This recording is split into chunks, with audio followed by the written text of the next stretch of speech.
अस्सलाम वालेकुम नाज़रीन, मैं हूं उस्मान गनी। आप देखें सासी किंग यूट्यूब चैनल है। बहुत ही बड़े पे बात करें नेशनल में टॉपिक में बहुत ही अहम उसमें बात करेंगे मुल्क सच को मुल्क सच में हम बात करेंगे प्राइम मिनिस्टर इमरान खान के तारीखी रिलीफ पैकेज के ऊपर जो कि उन्होंने आवाम को दिया है, और उसमें रिलीफ में उन्होंने आवाम को बेसिक नेसेसिटीज़ के ऊपर जो है वो रिलीफ दिया है। जबकि उन्होंने तेल की कीमतों में भी कमी का ऐलान किया है, जबकि आलमी मार्केट में तेल की कीमतें जो आसमान को बुलंदियों को छू रही हैं। और प्राइम मिनिस्टर खान ने ये इस अहम मौके पर जो है आवाम को जो है वो बड़ा ही ज़बरदस्त रिलीफ दिया है और 10 रुपये की कीमत में कमी का जो है वो ऐलान किया है। इसके साथ साथ जो डीजल कीमत उसमें भी 10 रुपये कमी का ऐलान किया है, जबकि इसके साथ जो बिजली की कीमतें हैं उसमें भी उन्होंने 5 रुपये जो है वो कमी का ऐलान किया है। तो ये बहुत ही बड़ा रिलीफ है। इसके साथ साथ प्राइम मिनिस्टर इमरान खान साहब ने जो है वो जो एहसास कफ़ालत प्रोग्राम में जो स्टाइपेंड था वो 14% से या वो 17% कर दिया है। इसके साथ साथ जो कहते हैं कि 30,000 रुपये माहाना स्कॉलरशिप जो थी अंडर ग्रेजुएट स्टूडेंट्स के इंटर्नशिप के वाले से थी वो तकरीबन 1.5 लाख तलबा को उनको दी जाएगी। तो ये बहुत ही अहम ऐलान था प्राइम मिनिस्टर के ऐलान से। इसके अलावा और भी बहुत सी चीज़ों के में इस रिलीफ पैकेज में जो है वो ऐलान किया है। तो आवाम को एक बहुत ही बड़ा एक इस अहम महंगाई के दौर में, इस आलमी महंगाई के दौर में जो आवाम को जो है सुकून चैन का सांस मिला है, लेने का मौका मिला है। और ये आवाम जो है वो इस वक्त बड़े ही मशहूर है प्राइम मिनिस्टर इमरान खान साहब की। और मज़ीद जो है वो तो आवाम मज़ीद तबका करती है प्राइम मिनिस्टर जो है मज़ीद जो है जल्द से जल्द जो है वो आवाम को जो है मज़ीद रिलीफ जो है वो चीज़ें दीगर सेक्टर में रिलीफ जो है आवाम को देंगे। इसके साथ साथ प्राइम मिनिस्टर ने जो बड़ा ऐलान किया वो ये किया है कि ये जो कीमतें हैं ये आइंदा बजट तक जो है वो नहीं बढ़ाई जाएंगी। तो ये बहुत ही अहम ऐलान है। तो इसमें हम बात करते हैं कि दूसरी बात करते हैं कि पेट्रोल की कीमत जो इस वक्त पाकिस्तान में जो जा रही थी वो जा रही थी 159 रुपीज़, जो कि कम करके 10 रुपये प्राइम मिनिस्टर ने कम किया। तो अब ये कीमत जो है वो 149 पे जो है वो आ चुकी रही है। और उसके साथ साथ डीजल की कीमत में भी 10 रुपये का इजाफा किया है। तो ये बहुत ही बड़ा पैकेज है और हुकूमत जो है ये इतना बड़ी सब्सिडी जो है वो आवाम को जो है वो रिलीफ पैकेज में देने जा रही है। इसके साथ साथ जो बिजली कीमतों में जो पहले रिकमेंडेशन शायद आ रही थी कि इसमें इजाफा किया जाएगा, लेकिन प्राइम मिनिस्टर खान साहब ने आवाम के मुफाद में जो है वो 5 रुपये कमी का ऐलान किया है कीमतों बिजली कीमतों में। और ये बहुत ही बड़ा रिलीफ पैकेज है आवाम के लिए भी, क्योंकि जितनी भी महंगाई होती है वो तेल कीमतों में इजाफे से होती है और बिजली कीमतों में इजाफे से होती है। क्योंकि कंपनियाँ कहती हैं और जो दीगर जो मैन्युफैक्चरिंग जो इंडस्ट्री हैं वो ये कहती हैं कि चूँकि हमारी प्रोडक्शन कॉस्ट में इजाफा हो गया तो इससे कीमतों में भी इजाफा जो है वो कीमत कर रहे हैं। तो जब ये कीमतें स्टेबल होंगी यानी कि कीमतों में कमी होगी पेट्रोल की और बिजली की, तो डेफिनेटली जो है जो प्रोडक्ट की कॉस्ट है उसमें भी कमी नुमाया तौर पर वाक़या होगी। और जब प्रोडक्ट की कमी में प्रोडक्ट की प्राइस में जब कमी वाक़या होगी तो डेफिनेटली आवाम को भी उसका बराह रास्त जो है वो उनका रिलीफ जो है वो मिलेगा, इम्पैक्ट मिलेगा। तो ये बहुत ही बड़ा इक़दाम है प्राइम मिनिस्टर इमरान खान का। उस साथ साथ आपको पता चलें कि प्राइम मिनिस्टर इमरान खान ने दीगर जो बहुत ही ज़बरदस्त उन्होंने इक़दाम किए, जैसे कि पहले बता चुका हूँ कि उन्होंने एहसास कफ़ालत प्रोग्राम में जो है वो स्टाइपेंड जो है वो 17% कर दिया है। तो ये वो भी बहुत ही बड़ा इक़दाम है प्राइम मिनिस्टर इमरान खान साहब का। जबकि इसके साथ उन्होंने जो अंडर ग्रेजुएट इंटर्नशिप प्रोग्राम था उसमें भी उन्होंने अब 30,000 रुपये जो है वो उन्होंने कहा था कि वो 30,000 स्कॉलरशिप जो है 30,000 रुपये स्कॉलरशिप जो है वो तकरीबन 1 लाख से ऊपर जो नौजवान है उनको जो है वो दी जाएगी। तो ये बहुत ही बड़ा रिलीफ पैकेज जो है प्राइम मिनिस्टर इमरान खान ने जो इस दफ़ा जो है अनाउंस किया, इस मुश्किल मरहले में अनाउंस किया है। क्योंकि कहते हैं कि प्राइम मिनिस्टर इमरान खान जो है वो आवाम का दर्द अपने दिल में रखते हैं, तो उनको महसूस होता है, उनको पता होता है कि आवाम की क्या सेंटिमेंट्स हैं, आवाम जो है बस किस मुश्किल सूरत हाल से जो है वो गुजर रहे हैं। तो इसी मुश्किल आवाम की मुश्किल को कम करने के लिए प्राइम मिनिस्टर इमरान खान जो ये बड़ा ही ज़बरदस्त और तारीखी रिलीफ पैकेज जो है ये आवाम के लिए लेके आए हैं। तो और सबसे बड़ी बात इसमें सबसे बड़ी, जैसे मैं पहले बता चुका हूँ कि ये इन कीमतों में जो है रकम बशी है जो वो नेक्स्ट बजट तक जो है वो नहीं की जाए, किसी भी किस्म की नहीं की जाएगी। यानी कि कीमतों में इजाफा जो है वो आइंदा बजट तक जो है वो नहीं किया जाएगा इस रिलीफ पैकेज में। तो ये बहुत ही बड़ा एग्जाम है प्राइम मिनिस्टर का। और अपोजिशन जो है वो इस वक्त सख्ती में है, या फिर ऐसे करें कि वो एक शौक की कैफे में है कि प्राइम मिनिस्टर इमरान खान ने इस मरहले में ये पैकेज जो है वो कैसे दे दिया। और फिर अपोजिशन अब ये ढूंढ रही है कि ये पैकेज अब इसका ये ऐलान तो कर दिया रिलीफ पैकेज का, तो इसमें इसका पूरा कैसे करेंगे, ये कैसे होगा, वो कैसे होगा। तो प्राइम मिनिस्टर इमरान खान ने फिर नेक्स्ट डे जो है वो अपनी तकरीब में आके इसका भी वाज़ेह कर दिया कि हम ने इस साल जो है यानी कि FBI ने इस साल जो है वो रिकॉर्ड टैक्स कलेक्शन जो है वो की है। और इतना ज़बरदस्त इन्होंने अपना जो हदफ से भी ज़्यादा जो है वो अपना टारगेट जो है वो उन्होंने अचीव किया है। तो इस वजह से जो है यानी कि इस रिकॉर्ड टैक्स कलेक्शन में यानी कि क्या है कि जो टैक्स का पैसा हमने इस वक्त इस ज़बरदस्त तरीके से हमने ये जो टारगेट अचीव किया है, यही टैक्स का पैसा जो है यही हम इसको रिलीफ की शक्ल में जो है आवाम के ऊपर जो है स्पेंड करेंगे। तो ये बहुत ही बड़ा इक़दाम है प्राइम मिनिस्टर का। तो इस जवाब से जो है अपोजिशन को भी जो है वो अब अपोजिशन जो है उनको समझ नहीं आई कि वो करे तो करे क्या। और ऑपोजिशन जो पहले ऐलान करी थी कि अगले 48 घंटे हम ये 72 घंटे हम ये कर देंगे, हम वो कर देंगे, तो उस वक्त जो है ऑपोजिशन की जो सफ़ों में जो है वो सब खलबली मची हुई है और ऑपोजिशन को जो है वो समझ नहीं आ रही कि वो अब क्या मूव करे, क्योंकि इस वक्त जो है बिलावल भुट्टो ज़रदारी साहब जो है वो अपना मार्च जो है वो इस्लामाबाद की तरफ उनका कारवां जो है वो रवान रहा है, जबकि दूसरी तरफ PTI का जो कारवां है सिंध में जो है सिंध हुकूमत जो है वो सिंध में जो है वो रवान रहा है। तो दोनों पार्टियाँ जो है वो एक दूसरे के कैंपों में जो है वो सब मार्च कर रही हैं। तो देखते हैं कि इनका एंड रिजल्ट क्या होता है, क्योंकि दोनों पार्टियां जो है वो एक हेल्थी कंपटीशन के मस्बत कंपटीशन में जो है वो सब पॉलिटिकल कंपटीशन में जो है वो आमने सामने है और दोनों जो है वो आवाम में जो है अपना जो मौक़िफ़ जो है वो बयान करने के लिए दिन रात जो है वो कोशिशें जो है वो कर रही हैं। तो देखते हैं कि इसका क्या रिजल्ट आते हैं और साथ साथ आपको और बात पता चलें कि इधर पाकिस्तान में चूँकि ये चीज़ चल रही थी, तो अब मैं बता चलूँ कि जहाँ तक बात है तहरीक एतमाद के वाले से, तो उसमें मैं बता चलूँ कि अपोजिशन जो है वो पहले ही इस ऐलान से घबरा गई थी। वैसे इस ऐलान से जो है उनमें एक यानी कि उनमें एक बेचैनी पड़ गई थी अपोजिशन जमातों में। तो अब उसके बाद प्राइम मिनिस्टर महमूद की जो है वो मुलाकात हुई है चौधरी परवेज़ साहब से भी और चौधरी शुजात हुसैन साहब से भी, और फिर उसके बाद उनका यानी कि हुकूमत का जो है वो अब जहांगीर तरीन से भी रब्ता हो गया है। तो अब जो है हुकूमत जो है वो कहते हैं कि एक स्ट्रॉन्ग पोजीशन पे है और अपोजिशन जो है वो अब मज़ीद जो है वो अब कभी अब पहले 48 घंटों का टाइम देती है, अब 5 दिनों का टाइम दे दिया, फिर 10 दिनों का देगी, फिर से आगे ये मामला सो जो है वो मेरे ख्याल से जो है वो शायद चलता रहेगा। तो देखते हैं कि ये सोचता है कि प्राइम मिनिस्टर इमरान खान साहब के लिए अब जो है हालात जो हैं वो अब अपोजिशन के लिए हालात जो हैं वो अब मज़ीद जो हैं यानी कि उनके कहते हैं कि जो पहले बड़े ही जोशो खरोश से कहते हैं कि हम 48 घंटे में कर देंगे, 72 घंटे में कर देंगे, तो ये 48 से 72 घंटे पिछले 3 सालों से अपोजिशन कह रही है कि हम ये कर देंगे वो कर देंगे, लेकिन पिछले 3 सालों से जो है वो अपोजिशन के तमाम बयान जो थे वो हवाई फायरी या हवाई के यानी कि बातें ही साबित हुई उनकी, और इनमें हकीकत से भी दूर तो तक उनका भी कोई ताल्लुक जो है साबित नहीं हुआ। तो इसी तरह प्राइम मिनिस्टर से अब जो है स्ट्रॉन्ग फुटिंग और प्राइम मिनिस्टर जो है कि वो अब यानी कि इस रिलीफ पैकेज है तो बहुत अच्छा पैकेज है, और उसके साथ साथ अगर वो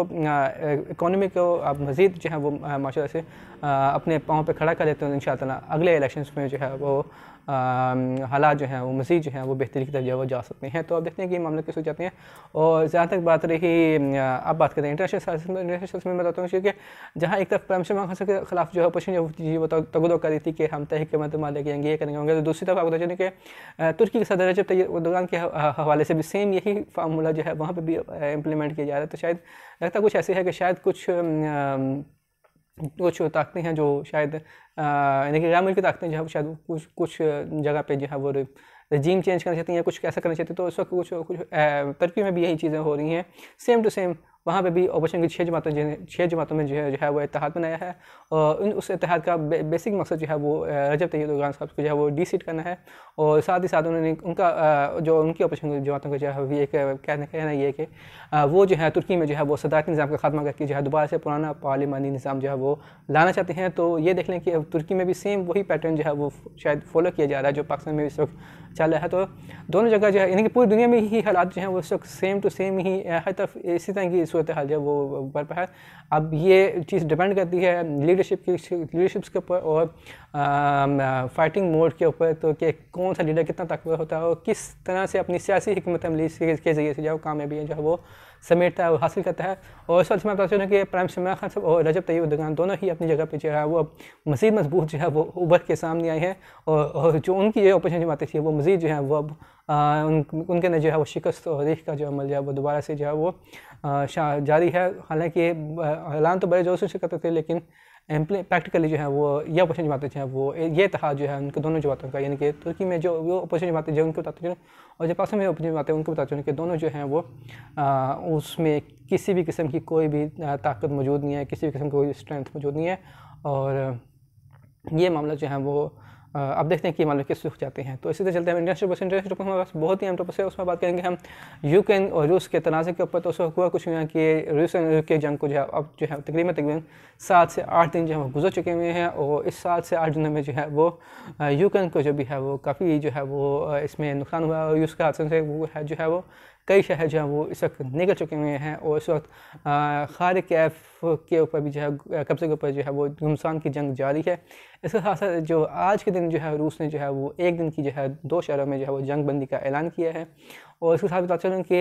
यूरोपियन और जो रूस का ताल्लुक है वो भी इस वक्त कशीदगी जंग रूस में पहुँची हुई है। उस वक्त यूरोपियन और EU ने यानी कि अमेरिका ने और यूरोपियन ने जो है उस वक्त रशिया पे जो है वो इस वक्त माशी पाबंदियाँ जो है वो आयद कर दी हुई हैं और माशी पाबंदियों के नतीजे में जो है वो रूस को जो है वो स्विफ्ट से जो है वो अलहदा कर दिया हुआ है, जो स्विफ्ट के सिस्टम को पूरा अलहदा कर दिया हुआ है। तो इसके नतीजे में जो है रूस के ऊपर जो शदीद किस्म की जो है माशी पाबंदियाँ जो है आयद की गई हैं। लेकिन उसने कहा है कि हमें इन पाबंदियों से कोई फ़र्क नहीं पड़ता और हम अपना मकसद जो है वो हासिल करके रहेंगे और जो हमारा टारगेट है हम उसको अचीव करके आएंगे। तो इस वजह से बताते हैं कि उसके साथ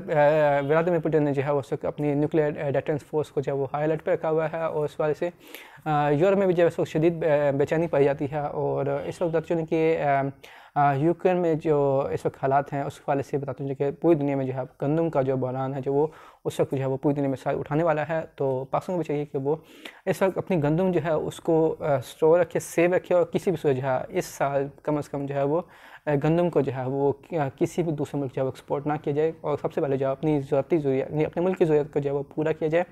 और कब किसी भी सूरत भी जो है वो मुल्क में जो है वो कहत से जो है वो बचा जाए। तो पूरी दुनिया में जो है उसको कहत साली का जो है वो शदीद ख़तरा है, यानी कि गंदम की शॉर्टेज का जो है शदीद ख़तरा है। तो पाकिस्तान को चाहिए कि वो उस वाले से पहले से प्रिवेंटिव मेजर जो है वो इख्तियार करके ताकि पाकिस्तान को जो है वो उस तरह से उन चीज़ों का सामना करना पड़े जो उस वक्त पूरी दुनिया को जिन चीज़ों का सामना करना पड़ा है। तो बैक टू द पॉइंट चलते हैं रूस यूक्रेन वाले से। तो उसमें बताते हैं कि अभी जो फिलहाल जो इतलात के मुताबिक जो है वो रूस के वज़ारत दिफा के मुताबिक जो है उस वक्त रशिया के 498 जो इस वक्त फ़ौजी सोल्जर्स हैं वो इस वक्त हलाक हो चुके हुए हैं इस जंग में और 1597 जो फ़ौजी हैं रूस के जो हैं वो इस वक्त ज़ख्मी हैं। और जबकि उसके मुताबिक जो है वो प्लान के मुताबिक जो है रूस वो आगे बढ़ा है अपना और रूस जो है वो अपनी पेशकदमी उसने जारी सारी कर रखी हुई है। जबकि इस वाले से इसी तनाज़े में एक ट्विस्ट अभी थोड़े दिन पहले जो है वो आया था। उसमें हुआ कुछ नहीं था कि एक इसराइली शहरी जो था वो इस जंग में जो है यानी कि यूक्रेन में जो है वो हलाक हुआ। तो उसके बाद इसराइल की पूरी डॉक्टरों की टीम हवाई जहाज़ में बैठ के जो है वो इस वक्त यूक्रेन लैंड कर चुकी है और इसराइल भी जो है वो सोचा है कि वो इस जंग में कूद पड़े और अपने शहरियों को जो है वहाँ से निकाले। लेकिन अब देखते हैं कि इसराइल का क्या इसमें आगे चीज़ें होती हैं, क्योंकि हर मुल्क जो है वो उस वक्त अमेरिका जो है वो उस वक्त उसकी भी समझ नहीं आ रही कि अमेरिका करना क्या चाहता है एक्चुअली, और अमेरिका वाकई में क्या इस जंग से अवॉइड करना चाहता है या इस जंग को मज़ीद प्रोवोक करके मज़ीद एक्सपेंड करके यूरोप तक लेके आना चाहता है और यूरोप तक इस जंग को जो है वो बादल जो है इसको फैलाना चाहता है इस जंग के। और हालांकि रूस ने कहा है कि हमारा यूरोप से कोई लेना देना नहीं है, हमारा यूरोप से के साथ कोई वो नहीं है, तनाज़ा नहीं है, हम सिर्फ हमारा तनाज़ा सिर्फ यूक्रेन के साथ, हम यूक्रेन को सिर्फ ये इतना कह रहे हैं कि आप नेटो की मेंबरशिप ना लें, बात ख़त्म। लेकिन यूक्रेन के सदर जो ज़ेलेंस्की साहब जो हैं वो उस वक्त बज़िद हैं कि हमने नेटो में शामिल होना ही होना है और इस वक्त जो है वो इसी ज़िद की वजह से जो है वो अब ये जंग जो है वो 8वें रोज़ में जो है वो दाखिल हो चुकी है। फ़िलहाल तो अभी एक दिन के लिए जो है ये जंग बंदी हुई है यूक्रेन में 2 शहरों के लिए रूस की तरफ से। और रूस और यूक्रेन के दरमियान जो अभी रिसेंटली जो मुज़ाकरात हुए तो उसमें दोनों ममालिक ने एग्री किया है कि हम एक ह्यूमैनिटेरियन राहदारी यानी कि एक इंसानी राहदारी जो है वो कायम करेंगे और जिसके ज़रिए से हम सेफ़ पैसेज देंगे। जो भी इनखला करना चाहते हैं, जो भी यूक्रेन से दूसरे ममालिक जाना चाहते हैं, उनको हम सेफ़ पैसेज देंगे और उनके ऊपर किसी किस्म की भी है कोई भी शेलिंग वगैरह कोई भी बीमारी जो जमा नहीं की जाएगी। और यूक्रेन को भी चाहिए कि वो अपने जो दफ़ाई आलात या जो भी मिलिट्री इंस्टॉलेशन हैं वो आबादी के पास ना करे। जैसे स्कूल्स के पास उन्होंने अपने कुछ रिपोर्ट्स में स्कूल के पास उन्होंने अपने मिलिट्री इंस्टॉलेशन की, जबकि कुछ रिपोर्ट्स में उन्होंने हॉस्पिटल्स के पास अपनी मिलिट्री इंस्टॉलेशन की, क्योंकि जब रूस अटैक करता है मिलिट्री इंस्टॉलेशन के ऊपर तो उन स्कूल्स को भी नुकसान पहुँचता है, फिर उस अस्पताल को नुकसान पहुँचता है। फिर यूक्रेन का मीडिया जो है वो फिर इसको डिपेक्ट करता है कि किस तरह से रूस ने जो है वो इंसानी आबादी को यानी कि सिविलियन पॉपुलेशन से टारगेट किया है। हालांकि उसे है उसके मुताबिक जो है रूसी मीडिया के मुताबिक जो है वो उनके सिर्फ मिलिट्री इंस्टॉलेशन को टारगेट करता है। तो मिलिट्री इंस्टॉलेशन उन्होंने चूँकि सिविलियन पॉपुलेशन के बिल्डिंग्स के बिल्कुल पास रखी हुई है, जैसे कि स्कूल्स के बिल्कुल पास उन्होंने मिलिट्री इंस्टॉलेशन की हुई है, जैसे हॉस्पिटल के बिल्कुल पास उन्होंने मिलिट्री इंस्टॉलेशन की हुई है। तो इस तरह से सिविलियन कैजुअलिटीज़ जो है वो भी बहुत ज़्यादा हो रही हैं। तो यूक्रेन को भी चाहिए कि वो अपनी दफाई हिकमत अमली जो है वो देखे कि वो क्या कर रहा है और इसमें जो है वो कोलैटरल डैमेज से जो है वो बचा जाना चाहिए और इस वक्त जो अमेरिका ने जो एग्ज़ाम रिसेंटली किया था वो ये किया था कि अमेरिका ने यूनाइटेड नेशन में जो था वो करारदाद पेश की थी रूस के ख़िलाफ़ यूक्रेन के वाले से। तो उस करारदाद के हक़ में जो है वो तकरीबन 141 वोट आए हैं और 5 वोट जो है वो इस करारदाद की मुखालफत में आए हैं और 35 ममालिक ने जो है वो इस वोटिंग के अमल से जो थे वो गैर हाजिर रहे थे। तो देख लें, लेकिन इस करारदाद के बाद फिर रूस ने कहा कि इस करारदाद की जो है वो रूस के मुताबिक इस करारदाद की कोई अहमियत नहीं है। तो देखते हैं कि ये मामला कैसे जाते हैं। और आपकी बात है कि जंग जो है वो किसी भी मसले का हल नहीं होता है और जंग जो है वो किसी भी सूरत जो है वो किसी भी सूरत जो है वो एक्सपेंड नहीं होनी चाहिए और मामला को और तनाज़त को जो है वो बातचीत के ज़रिए और नेगोशिएशन के ज़रिए जो है वो हल किया जाना चाहिए। अब तक के इत्तलाक के मुताबिक जो है वो 5 लाख से ज़ायद जो है यूक्रेनी अफराद जो हैं वो सब माइग्रेशन जो है वो कर चुके हुए हैं, यानी कि यूक्रेन से जो है वो दूसरे ममालिक में जा चुके हैं। जबकि अक्सरियत जो तादाद जो है महाजिन की जो है यूक्रेन से जो अभी तक हिजरत की है जिन्होंने वो गए हैं पोलैंड, फिर दूसरे नंबर जो है वो हंगरी गए हैं, फिर तीसरे नंबर पर इसी तरह वो आगे दीगर ममालिक में जिसमें चेक रिपब्लिक है, दूसरे दीगर ममालिक में उसमें जो है उन्होंने हिजरत जो है वो उन्होंने की है। तो ये तादाद में इजाफा होता जा रहा है, 5 लाख से ये तादाद जो है वो 8 लाख भी होने वाली है। तो देखते हैं कि मामला कैसे हो जाते हैं। हम तो सिर्फ दुआ कर सकते हैं, लेकिन जो शायद यूरोप जो है वो शायद किसी और मूड में ही नज़र आ रहा है और शायद ये कुछ जो आलमी ताकतें हैं वो शायद किसी और मूड में हैं। तो देखते हैं कि मामले कैसे हो जाते हैं, क्योंकि पुतिन साहब जो हैं वो तो इस वक्त बिल्कुल क्लियर है, बिल्कुल वाज़ है अपने गोल्स और ऑब्जेक्टिव्स में। उन्होंने कहा है कि हमारा गोल्स और ऑब्जेक्टिव जो है वो हम अचीव किए बगैर जो किसी से भी जो है वो पीछे नहीं हटेंगे। तो इन्हें तो अगर वीडियो पसंद है, इस वीडियो को लाइक कीजिए, चैनल को सब्सक्राइब कीजिए, कमेंट सेक्शन में अपने हमें तो लेकर हमें तो हमने एक पाकिस्तान जिंदाबाद और